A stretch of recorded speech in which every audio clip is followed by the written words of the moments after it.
ये चुनाव एरिस्टोक्रेसी में चल रहा था। कुछ मुट्ठी भर लोग इस चुनाव को लड़ना चाहते थे, कुछ मुट्ठी भर लोगों के द्वारा चुने जाना चाहते थे, कुछ चुनिंदा लोग, but as an public awareness इसमें बिल्कुल ही गायब थी, ना सरकारी रूप से ना ही कैंडिडेट के स्तर से। बेशक अगर कोई एक इंसान आज वोटर नहीं भी बना हो, लेकिन वो इस चुनाव से अब अनभिज्ञ नहीं है। वो अब अनभिज्ञता खत्म हो गई इस चुनाव से। The days are gone of aristocracy, I tell you, the days are gone of aristocracy. अब ये इलेक्शन डेमोक्रेटिक वे में हो। और जो नेता आए हैं, नीतीश कुमार हो, लालू यादव हो, सारे लोग छात्र राजनीति करके आगे बढ़े हैं। बहुत अच्छा। और यहाँ पर तो छात्र राजनीति का गला घोटा जा रहा है। सिर्फ छात्रों से हुले हुले करवाने के लिए, झंडा धोबाने के लिए छात्र है, और वो विधायक सांसद बनने के लिए तो नेता बैठे हुए हैं वहां पर। और मैं बिल्कुल आपको विश्वास दिलाता हूं कि जब जैसे मौका मिला भगवान ने किया, और यह समाज का आदेश जब भी हुआ, और जब मुझे मौका मिला अगर किसी सक्षम पदाधिकारी के सामने ये बात रखने का, मैं जरूर इस बात को मजबूती से रखूंगा। और छात्र संघ का चुनाव और छात्र राजनीति पे बहुत ज्यादा फोकस रहेगा मेरा। नमस्कार, स्वागत है आपका बिहार लाइव नाउ में। मैं मुकेश चौरसिया। स्नातक निर्वाचन क्षेत्र, तिरहुत स्नातक निर्वाचन क्षेत्र में उपचुनाव होने वाले हैं। तिथियों की घोषणा बस बाकी है।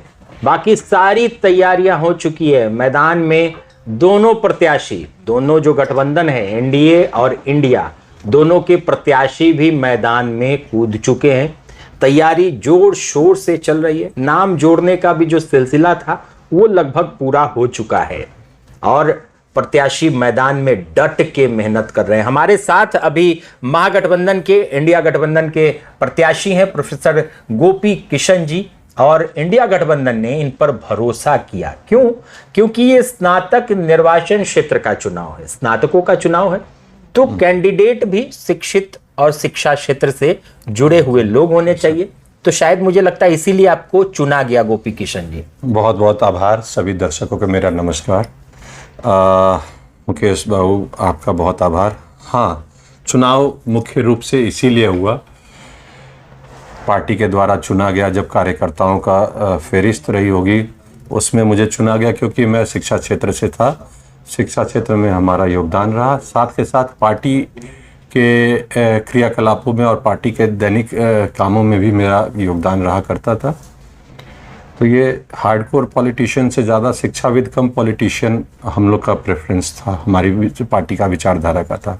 तो इस कारण से हाँ मुझे चुना गया। तो बैकडोर से आप सारी चीजें पार्टी की देखते थे, पहले फ्रंट में कभी नहीं आए। आपके पिताजी, मैं आपको बता दूं कि जो गोपी किशन जी के पिताजी हैं वो केदारनाथ प्रसाद जी, वो लालगंज के पूर्व विधायक और प्रखर नेता, राष्ट्रीय जनता दल के पुराने नेता हैं। लालू यादव जी से अच्छे संबंध उनके शुरू से रहे हैं।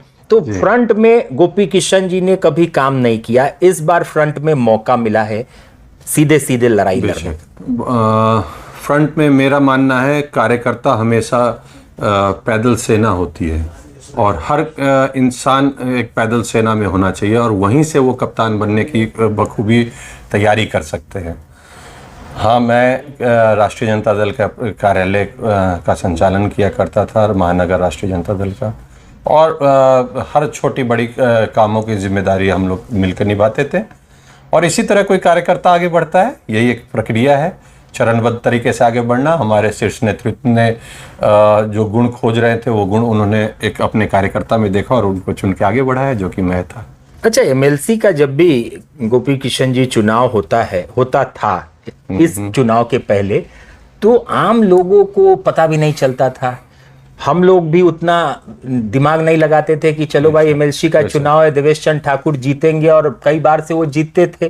तो ये इस बार क्या बदलाव हुआ, क्या कि हर जगह एमएलसी की चर्चा हो रही है तिरहुत स्नातक उपचुनाव की? बेशक बहुत ही वाजिब और बहुत ही पॉइंटेड सवाल है आपका।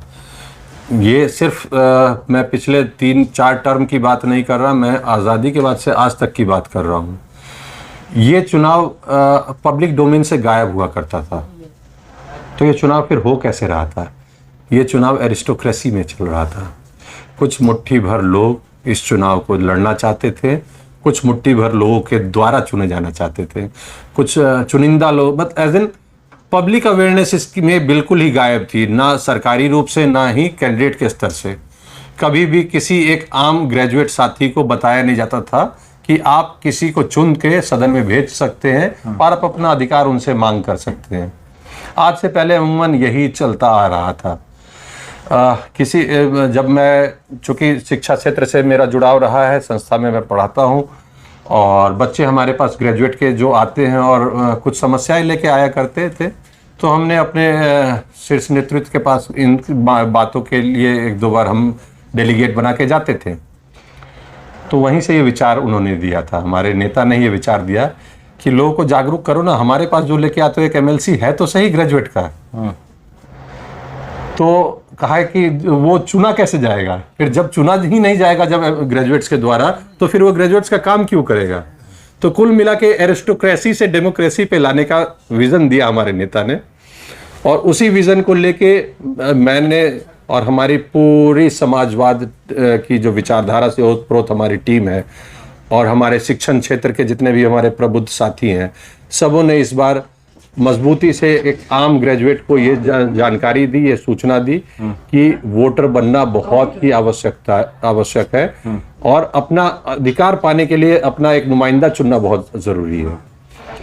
तो ये कुल मिला के इस बार जब पब्लिक डोमेन में इलेक्शन आया तो एरिस्टोक्रेसी से डेमोक्रेसी में आया, तो हर एक इंसान एक आज वोटर बनने के लिए लालायित है, या तो बन चुका है या आगे बनने के लिए बिल्कुल प्रतिबद्ध है। अच्छा, एक सवाल उठता है इसमें, बताइए, आम लोग भी जानना चाहेंगे, वोटर कौन होते हैं, कौन वोटर वोटिंग कर सकता है इसमें? इस बार के चुनाव में जो साथी अक्टूबर 2021 से पहले ग्रेजुएट हो गए हैं, उन्होंने अपना नाम रजिस्टर करवा लिया है। 2 फेज में नाम रजिस्टर होना था, दोनों फेज का तिथि समाप्त हो चुका है। दूसरे फेज की तिथि 15 तारीख को समाप्त हुई है और 6 तारीख को फाइनल वोटर लिस्ट आएगा। तो मेरा आप सबों से आग्रह है, जो साथी रजिस्टर हो गए हैं अपना नाम ज़रूर चेक करें। जिन साथियों ने किसी कारणवश अभी तक नाम नहीं जुड़वाया है, मेरा आपसे पुनः प्रार्थना है, आप एक प्रहरी, एक सचेतक की भूमिका निभाएं इस बार चुनाव में। आप जरूर सभी के समाज के मन में संचेतन भरें कि मैं तो नहीं बन पाया, तुम बने हो, तुम चुनना अच्छा, जो सदन में जाए और मेरी बात कर सके। तो मेरा सभी तमाम समाज के साथियों से ये निवेदन है, ये लड़ाई सिर्फ ग्रेजुएट साथियों की ही नहीं है। हर परिवार में वो माता पिता जो अपने बच्चों को ग्रेजुएशन कराने जाते हैं और धक्के खा रहे होते हैं और समय की मार झेल रहे होते हैं और बेरोजगारी का दंश झेल रहे होते हैं और कर्ज का भार झेल रहे होते हैं, वो माँ बाप भी सबको जगाएं और कहें कि इस बार चुनना ऐसा जो जाके सदन में हम लोग का काम कर सके। अच्छा, आप बताइए कि हम हमेशा जब भी चुनावी गपशप करते हैं, चुनावी बात करते हैं, तो सबसे पहला सवाल होता है किसी भी कैंडिडेट की प्राथमिकता का। आप मैदान में आए हैं, स्नातक निर्वाचन क्षेत्र में आप उपचुनाव में उम्मीदवार बने हैं, आपकी प्राथमिकताएं क्या होंगी? बड़ी अच्छी सवाल है। अब इस बार कम से कम तिरहुत स्नातक क्षेत्र में हम लोग प्राथमिकता पे बात तो कर रहे हैं, वरना 77 साल से कभी प्राथमिकता की बात नहीं होती थी। आप हंसे मत, ये सच्चाई है, यथार्थ है कि आज से पहले किसी कैंडिडेट ने कभी ये ना बताया होगा, ना सोचा भी नहीं होगा, और ना किसी वोटर ने, जो कि कभी वोटर होते ही नहीं थे, वो भी तो बेचारे निरीह हैं, वो तो अपने आप को निरीह मानते थे क्योंकि वोटर ही नहीं होते थे। तो प्राथमिकता का सवाल 2024 में आया है। 2024 हमेशा स्वर्ण अक्षरों में लिखा जाएगा तिरहुत स्नातक के क्षेत्र में। तो पहले ऐसा होता भी नहीं था कि ये चुनाव आम चुनाव की तरह हो और इंटरव्यूज हो, लोग कैंडिडेट को जाने। देवेश चंद्र ठाकुर को जानते थे जो हमेशा MLC चुन लिए जाते थे, तो विपक्ष को तो जानता भी नहीं था। लेकिन मैं फिर भी प्राथमिकता अपनी बताना चाहूंगा, जो कि सभी की होनी चाहिए, और हर एक इंसान जो वोट दे रहा है उसके मन में एक प्राथमिकता होनी चाहिए कि मैं क्यों चुनूंगा, और मैं जब चुन के भेजता हूं तो सदन में जाने वाला वो इंसान मेरे लिए क्या कर सकता है, और अगर नहीं कर सकता तो मैं उसे वोट नहीं करूंगा। तिरहुत में 2024 में मेरी प्राथमिकता से कुछ नहीं होती है। समाज की क्या अपेक्षाएं हैं, समाज क्या चाहता है, वो वोटर क्या चाहते हैं, वो मायने रखता है। और वोटर अपने हक अधिकार की प्राप्ति चाहता है, जो कि आज तक नहीं हुआ। ये नटशल में है, पॉइंटेड बातें, this is a Pandora's box of trouble, आज तक कभी रिजॉल्व किया नहीं गया। तो you have an number of priorities lined up. तो आपको एक एक करके सबों को एड्रेस करना पड़ेगा। मेरे जो प्रमुखता से है, सबसे पहले समाज में किसी भी तरह का वाचनालय या पढ़ने पढ़ाने का व्यवस्था गांव स्तर पे, मैं पंचायती स्तर पे सभी जगह जा रहा हूं और मैं देख रहा हूं लोग बड़े मुश्किल से अपना पठन पाठन का प्रक्रिया पूरा कर पाते हैं, बहुत मुश्किल से। तमाम तरह की परेशानी है मुकेश साहब। आप तो वैसे भी सब जगह जाते हैं और आप भी झेल देखते होंगे, पढ़ना, पहुंचना, सही पे डिग्री ले लेना, डिग्री लेने के बाद यूनिवर्सिटीज़ में धक्का खाना, उसके बाद यूनिवर्सिटी से किसी तरह निकल गए तो वो कमर इतनी टेढ़ी हो गई कि सही जगह नौकरी नहीं पाना, और नौकरी नहीं पाना तो किसी तरह का वेतन भत्ता की व्यवस्था ना होना, कहीं पे जा रहे तो आवासन की व्यवस्था नहीं होना, तमाम तरह के। कोई एक तरह का प्रॉब्लम रिजॉल्व हुआ हो तो लिस्ट छोटी होती, लिस्ट तो बहुत लंबी है।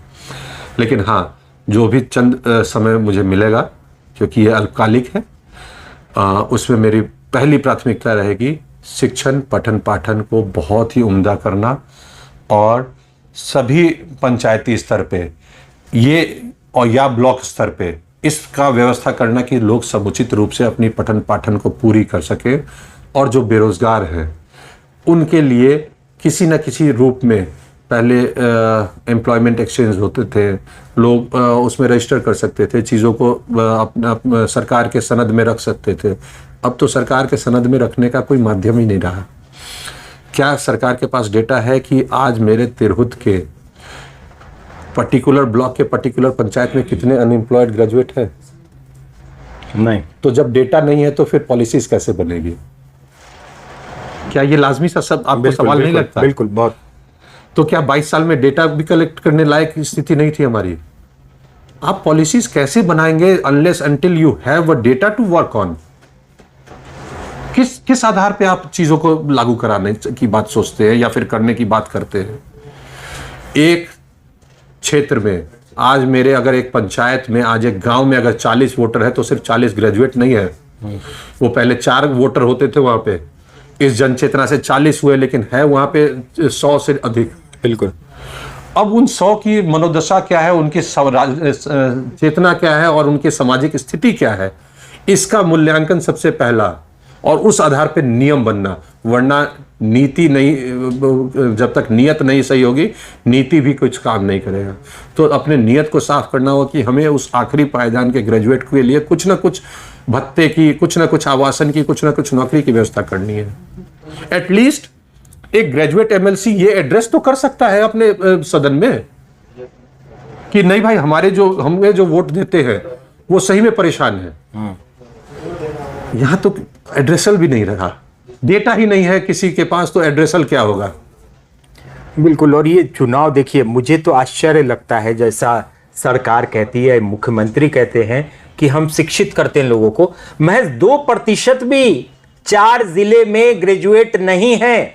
ये मेरा सवाल है कि 2% भी क्या ग्रेजुएट आपके नहीं है? क्योंकि जितनी अभी सूची में नाम गई है गोपी किशन जी, मुझे लगता है वो 2% भी नहीं है। 1 करोड़ के करीब आम वोटर हैं जो 4 जिलों में हैं। बेशक आपका आंकड़ा बिल्कुल सही है, 1 करोड़ के करीब आम वोटर है, और मेरा उम्मीद था कि 10% तो एटलीस्ट हम लोग 2021 से पहले के ग्रेजुएट्स निकाल लेंगे, पर वो सही में 2% पे ही रुक गया।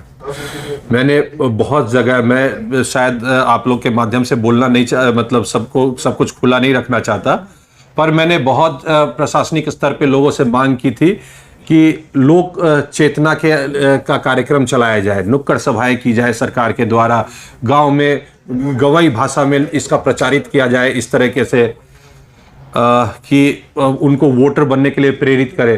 पर सरकार में उदासीनता बहुत है इस चुनाव को लेके। इसका कारण आपको पता करना चाहिए। आप एक रिपोर्टर है और एक खोजी लोग हैं। समाज में सरकार क्यों नहीं चाहती कि चेतना पहुंचे कि आप वोटर बन सकते हैं? अगर मैंने कभी किसी अधिकारी से यह कहा हो, और अगर आपके न्यूज के माध्यम से वो अधिकारी मुझे देख रहे होंगे तो वो जान रहे होंगे मैं किन की बात कर रहा हूं। मैंने कहा था कि आप कृपया करके, आपके लोक संगीत और लोक कला के बहुत सारे समूह हैं, आप सबको उत्प्रेरित कीजिए और गांव घर में, खेड़े में जाके ये एक लोक कला का मंचन करवाइए लोकल भाषा में। लोग जल्दी कनेक्ट करेंगे। पर सरकार ने कुछ किया नहीं इसमें। क्या ये किसी कैंडिडेट या फिर पर्सनल किसी इंसान का दायित्व है, क्या कलेक्टिवली सरकार का जिम्मेदारी है कि उसके जितने भी इलेक्टोरल वोटर्स हैं वो वोटर बन जाएं?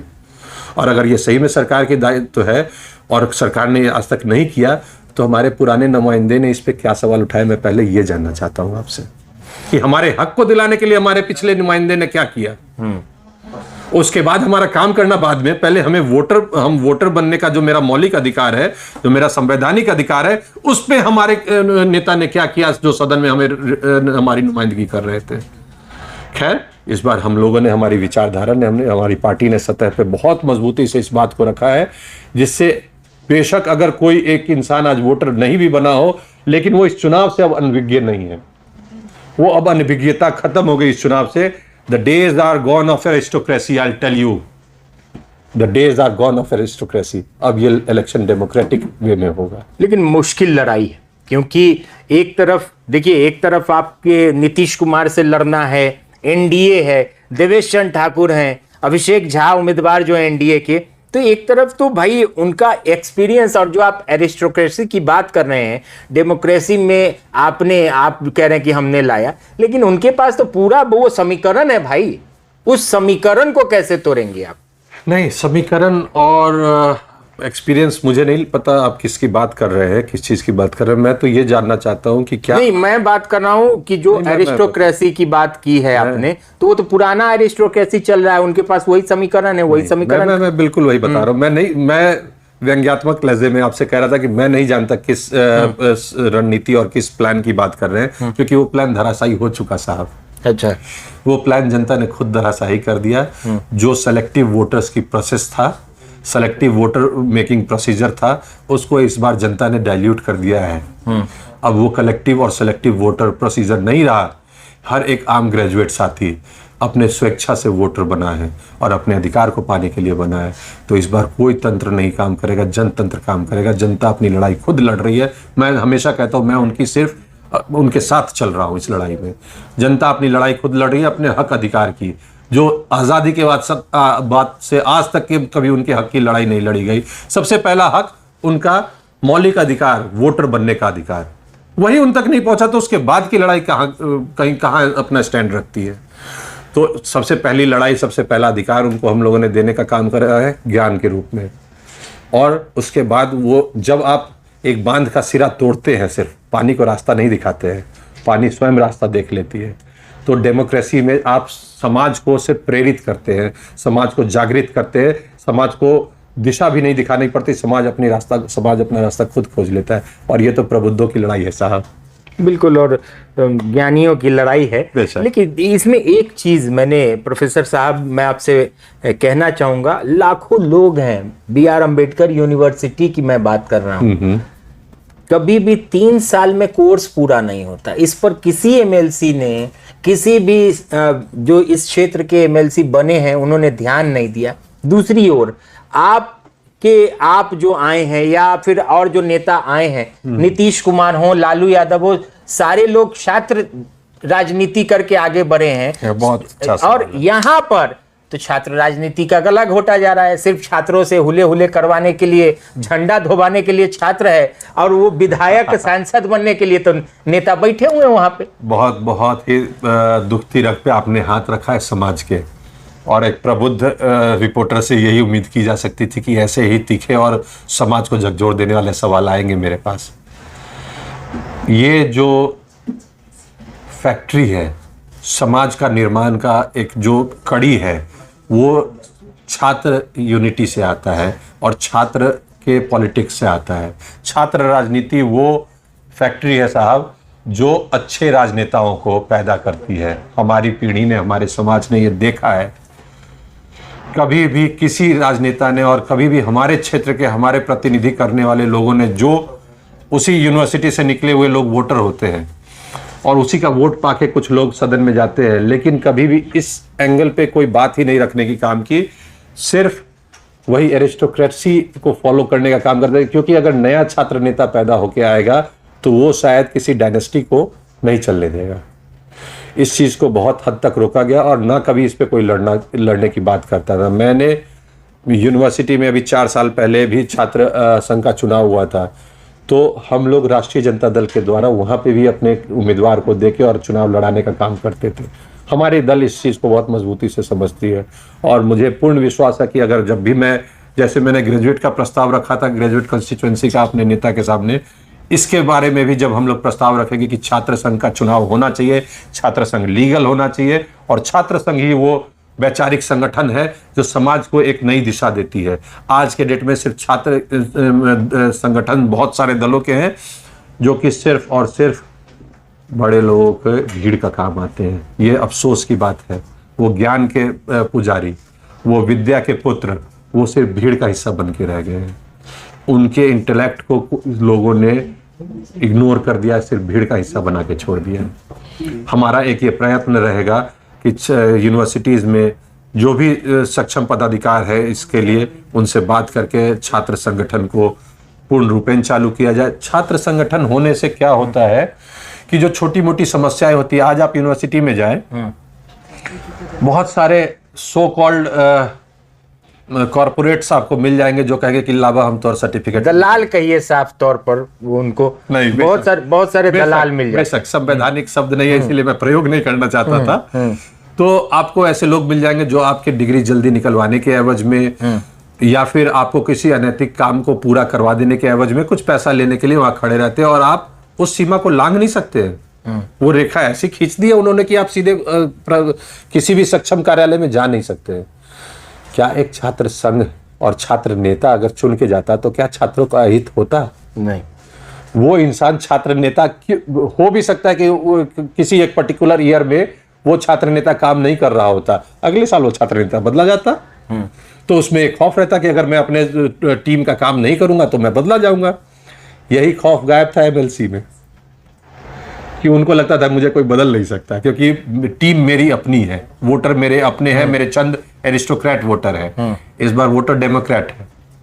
डेमोक्रेटिक व्यवस्था छात्र संघ में भी लाना चाहिए और मैं बिल्कुल आपको विश्वास दिलाता हूं कि जब जैसे मौका मिला भगवान ने किया और यह समाज का आदेश जब भी हुआ और जब मुझे मौका मिला अगर किसी सक्षम पदाधिकार के सामने ये बात रखने का, मैं जरूर इस बात को मजबूती से रखूंगा और छात्र संघ का चुनाव और छात्र राजनीति पे बहुत ज्यादा फोकस रहेगा मेरा। अच्छा, अभी तक के तैयारी की बात करें, क्योंकि अब इलेक्शन, मुझे लगता है कि अनाउंसमेंट भी बहुत जल्दी हो जाएगा, तिथियों का अनाउंसमेंट हो जाना चाहिए। अभी तक की तैयारी आपकी क्या है और किस तरीके से इस चुनाव को देख रहे हैं? आगे कैसी लड़ाई होने वाली है? क्योंकि इसमें ये बहुत ही दोस्तों डिफिकल्ट चुनाव होता है, बहुत ही सिस्टम जो है इसका बहुत अलग है, आम चुनाव से अलग प्रक्रिया भी होती है इसकी, तो उसको समझना पड़ेगा बाद में। तो इसमें आपको क्या लगता है कि अभी तक प्रोफेसर गोपी किशन की हम बात करते हैं, वो कहाँ पर हैं? वो कितना दृढ़ विश्वास है आपको कि भैया हम निकल जाएंगे, और तैयारी कैसी अभी तक की? मैं शुरुआती में बात मैं एलोबरेट करूंगा, पर शुरुआती में मेरा एक कहना है, ये लड़ाई सिर्फ एक वोटर को इस बार एक वोट दे देना और एक कैंडिडेट को जीत जाने की नहीं है, जो कि आज से पहले अमूमन यही होता था। चंद मुट्ठी भर वोटर होते थे जो वोट देते थे और एक मतलब सो कॉल्ड स्वयंभू होते थे जो जीत जाते थे। इस बार जो भी वोटर वोट करेगा वो 77 साल से अपने बंद अधिकार के डिब्बे को खोलने के लिए करेगा। तो ये लड़ाई स्वस्फुटित है। आप ज्ञान का जागृति जब दिया समाज को आपने, तो वो स्वस्फुटित अपने अधिकार की लड़ाई लड़ रहे हैं और राष्ट्रीय जनता दल और गोपी किशन उनकी लड़ाई की अगुवाई करने के लिए पूरी मुस्तैदी से खड़ा है। और मैं बहुत सारे ब्लॉक्स में अभी तक जा चुका हूं और पंचायत स्तरीय हम लोगों ने दौरा किया। आज तक एक नॉर्मल प्रक्रिया है। मैं आपसे पूछना चाहता हूं, वोट किसने दिया, किसको, क्यों दिया, ये 3 सवाल है। तो एक इंसान ने एक कैंडिडेट को दिया और क्यों दिया? अपना काम करवाने के लिए दिया। बिल्कुल। अगर काम हुआ ही नहीं तो फिर क्या ये पूरा का पूरा प्रोसेस कंप्लीट हुआ? नहीं, खराब हो गया, खत्म हो गया, प्रोसेस ही नहीं कंप्लीट हुआ। तो आज से पहले लोग अपने वोटर से मिलना भी नहीं पसंद करते थे। एरिस्टोक्रेटिक इलेक्शन, और जिला स्तर पे 2-3 लोगों से मिल लेना, ब्लॉक लेवल पे कुछ लोगों से, चंद लोगों से मिल लेना और वहीं से कहना कि भाई तुम लोग इसको देख लो और हम मैनेज कर देंगे। तो ये मैनेजमेंट चलता था एरिस्टोक्रेसी में। मैं पंचायती स्तर पे अपने वोटरों से मिल रहा हूँ। वोटर का अधिकार है कि वो जिसको मत अपना अधिकार विश्वास देंगे उनको वो जाने तो सही, अपने कैंडिडेट को पहचाने तो सही, कैंडिडेट से रूबरू हो और कैंडिडेट से खुल के सवाल कर सके आंखों में आंख डाल के कि बताओ तुम मेरे लिए क्या करोगे। और जो सच्चा कैंडिडेट होगा वो आंख में देख के कहेगा कि हाँ मैं आपकी सेवा करूंगा। और मैं सबके आंखों में देखने में मुझे कोई गुरेज नहीं है। वोटरों का बहुत मजबूती से साथ मिल रहा है, बहुत अपना तो मिल रहा है, क्योंकि लोग कहते हैं कि जो नए लोग हैं वो कहते हैं कि हाँ पिछले 3-4 बार में से कोई नहीं आया। कुछ जो बुजुर्ग है वो कहते हैं कि मेरा तो नाम ही अब जुड़ा है। कुछ बुजुर्ग कहते हैं हाँ हम लोग वोटर तो बने थे, वोट दे भी देते थे, लेकिन पिछले 40 साल से कोई हम लोग तक तो आता भी नहीं था। मतलब वो एक प्रबुद्ध वोटर की दुर्दशा तिरहुत में ये थी साहब कि वो अपने कैंडिडेट को कभी देख भी नहीं सकता था, ना उससे सवाल कर सकता था, फिर भी उसको वोट देना पड़ता था। इससे बुरी स्थिति क्या होगी? हर एक वोटर अंदर से उद्वेलित है। और मैं अपने वोटरों के बीच जा रहा हूं, अपने प्रबुद्ध शिक्षा पुत्रों के बीच जा रहा हूं, उनसे भी फीडबैक लेता हूं, उनसे भी मशवरा लेता हूं, क्योंकि कैंडिडेट वही होगा जो उन तक जाएगा और वो अपना विश्वास भी उसी को देंगे जो जाएगा नहीं। आपके पास आया ही नहीं कोई तो आप दीजिएगा किसको क्या? बिल्कुल।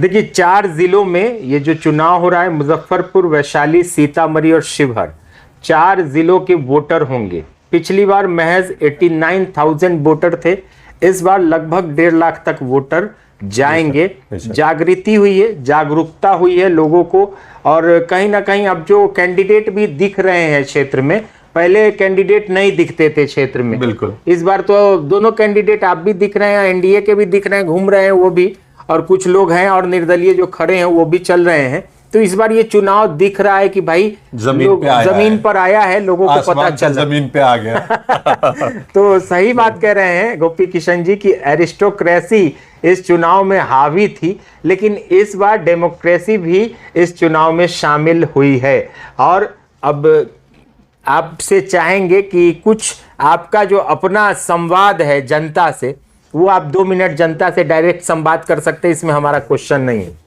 मेरे तमाम शिक्षित और मेरे प्रबुद्ध साथी, समाज के दोनों अंग जो मेरे वोटर हैं और जो समाज के प्रबुद्ध साथी हैं, मेरा आप दोनों से ये निवेदन है, अपना वोट तभी किसी को दे जब आप उसको परख लें कि वो आपका मत लेने के बाद सदन में जाएगा और आपके हक की लड़ाई लड़ेगा। प्रबुद्ध का, शिक्षा पुत्र का लड़ाई है ये एक आम चुनाव नहीं है। आप दशा और दिशा तय करते हैं अपने भविष्य की। आप जब एक अच्छा नेतृत्व चुन के सदन में भेजते हैं तो वो आपके आने वाले पीढ़ी के भविष्य के लिए लड़ता है और शैक्षणिक योग्यता उनको दिलाने में मदद करता है, उनके सही समय पे उनके आवासन की और रोजगार की व्यवस्था करता है। तो ऐसा आदमी चुन के जब आप भेजेंगे तो वो आपका तो जीवन है ही है, आपके आने वाले पीढ़ी का भी जीवन सुधारेगा। तो मेरा आप लोगों से निवेदन है कि अगर आप लोग अपना विश्वास मुझे देते हैं तो मैं मजबूती से आपकी लड़ाई लड़ता रहूँगा। और आने वाले त्योहारों के लिए मैं आप लोग को बहुत बहुत शुभकामनाएं देता हूँ। दीपावली, छठ की हार्दिक शुभकामनाएं देता हूँ। इसी त्योहार के बीच लोकतंत्र का भी पर्व आएगा और मेरा आप लोगों से निवेदन है, जैसे हर घर हम लोग दिया जलाते हैं, हर घर हम लोग छठ के व्रत को पवित्रता से पूर्ण करते हैं, लोकतंत्र का भी, माँ सरस्वती का भी ये अमूल्य पर्व आ रहा है चुनाव। जो मेरे वोटर है, इस बार वोटर टर्नआउट रेशियो 80-90 उससे भी ज़्यादा % रहे, ये मेरा आपसे विनती है। और जो मेरे प्रबुद्ध समाज के हमारे अभिभावक हैं और जो सचेतक हैं, उनसे मेरा निवेदन है कि अगर एक भी वोटर रह जाता हो ना जाने के लिए, आप उन्हें प्रेरित करें कि जाओ बच्चे, वोट करो और आने वाले भविष्य को बनाओ। छोटा सा सूत्र, एक भी वोटर छूटे नहीं और कोई वोट हमारा लूटे नहीं। किसी लुटेरे को अपना वोट मत लूटने दीजिएगा। बहुत बहुत धन्यवाद। तो देखिए, ये अभी वोट तो करना ही चाहिए, वोट बहुत ज्यादा जरूरी होता है। किसी भी चुनाव में आप वोट करें, ये आपका अपना अधिकार है। जो जैसा कि गोपी किशन जी ने कहा कि आप अपने अधिकार के लिए और आप अपने भविष्य के लिए वोट जरूर कीजिए, आपका अपना अधिकार है। चाहे आप जिसे करें, आपका अपना मत है, अपनी स्वेच्छा से करें, लेकिन वोट करे जरूर। तो अभी आप देख रहे थे हमने महागठबंधन उम्मीदवार जो कि तिरहुत निर्वाचन क्षेत्र के उपचुनाव में महागठबंधन के उम्मीदवार हैं प्रोफेसर गोपी किशन जी, उनसे खास बातचीत की। आगे भी खबरों का सिलसिला जारी रहेगा, बने रहे हमारे सहयोगी सरोज कुमार गुप्ता के साथ। मुझे मुकेश चौरसिया को दीजिए इजाजत। नमस्कार। अपने सपनों की आशिया को दे एक नई पहचान माँ भवानी डेकोर प्राइवेट लिमिटेड के साथ, जो है ऑथराइज्ड डिस्ट्रीब्यूटर ऑफ कजारिया। देश की मिट्टी से बनी टाइल से देश को बनाते हैं। और जहां मिलती है सभी प्रकार के Indian and imported granite, marble, sanitary एवं कोटा स्टोन का अनोखा एवं आकर्षक संग्रह। माँ भवानी डेकोर प्राइवेट लिमिटेड मतलब a complete floor solutions. New 0 mile Dadar road, Muzaffarpur. Call 9934753111।